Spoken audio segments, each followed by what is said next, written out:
Good evening, everyone, and welcome. Almost 5 days after Hamas terrorists launched their horrific assault on Israel, there's a growing sense tonight this war is about to enter a new phase. Israel has been massing its troops and weapons on the border with the Gaza Strip, and there's widespread expectation that a ground invasion may begin soon. This comes as Israel prepares the way with an air assault on targets in Gaza. The casualties are mounting on both sides. At least 1,200 in Israel have been killed, while 1,100 in Gaza are dead.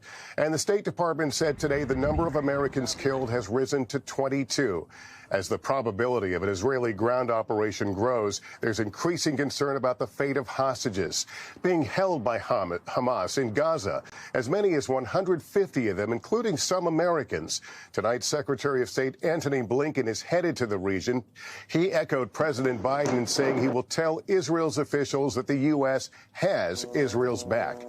And despite deep political fissures in Israel recently, today, political factions joining together, a show of solidarity in the face of war.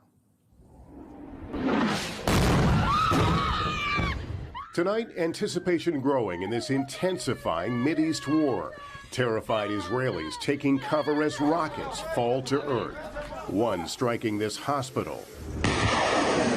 While Israel keeps up the pressure on Hamas in Gaza with an unrelenting bombing campaign. People there taking shelter in a crowded hallway during one bombardment. Israeli forces saying they hit over 200 targets today in just one neighborhood they call a nest for Hamas terrorists. And the pieces are now falling into place for a potential ground offensive.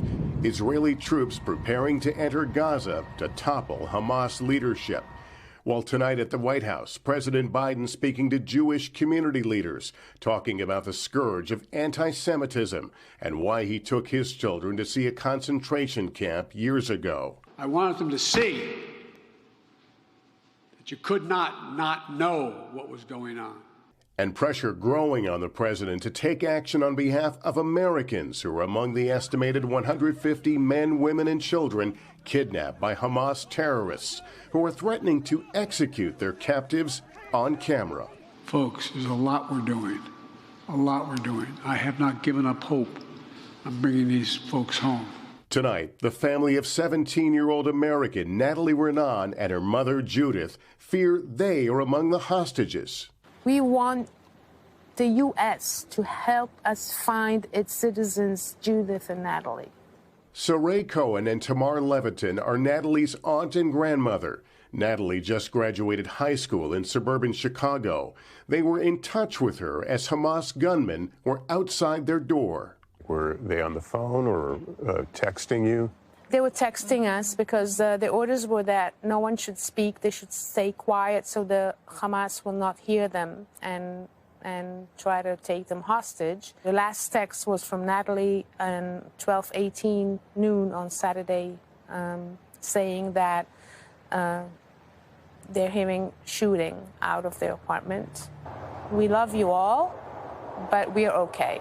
Later, Natalie's grandmother went to the apartment she and her mom were staying in. The door to the backyard was broken. It's glass door, so they broke it, and I think from there they came into the house. You've been feverishly making phone calls to Israeli and American officials. What have you been able to learn? Nothing at all. Nothing. No one has a hint of where they are. What do you want your sister and your niece to know right now? I want them to know that we're doing everything in our power to bring them back. We do not forget them. We're very worried about them. We love you. And we want to hug you. And we want you back home. In Gaza tonight, so many say they have nowhere to run as Israeli retaliation strikes flatten entire blocks. This woman at a hospital where two of her children are injured, saying her son is dead after their apartment was hit. They're just children. Why are they at fault? My children were playing in front of me. Suddenly, the ceiling collapsed, she said. Back in Israel, the first funerals were held for the hundreds of young Israeli concertgoers massacred by Hamas. And new images tonight showing the sheer brutality Hamas unleashed. This image posted by Israel's prime minister showing a child's bedroom covered in blood. And this video shows Hamas terrorists walking through an Israeli village after slaughtering people, their bodies in the streets. 25-year-old Liel Fishbein and his family were at a kibbutz when their horror began, cramped inside a roughly 9 by 12-foot shelter room like this one with his mother, 94-year-old grandmother, and her caretaker, and Hamas gunmen roaming their town.